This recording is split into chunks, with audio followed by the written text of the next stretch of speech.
যাহাতে রইয়াছে ঘোর অন্ধকার, বজ্রধ্বনি ও বিদ্যুৎ চমক।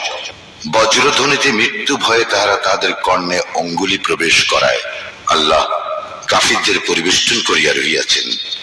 يكاد البرق يخطف أبصارهم كلما أضاء لهم مشوا فيه وإذا أظلم عليهم قاموا ولو شاء الله لذهب بسمعهم وأبصارهم إن الله على كل شيء قدير। বিদ্যুৎ চমক তাহাদের দৃষ্টিশক্তি প্রায় কাড়িয়া নেয়। যখন এই বিদ্যুৎ আলোক তাহাদের সম্মুখে উদ্ভাসিত হয়, তাহারা তখনই তাহাতে পথ চলিতে থাকে, এবং যখন তাহারা অন্ধকারে আচ্ছন্ন হয়, তখন তাহারা থমকিয়া দাঁড়ায়। নিশ্চয় আল্লাহ ইচ্ছে করিলে তাহাদের শ্রবণ ও দৃষ্টিশক্তি হরণ করিতেন।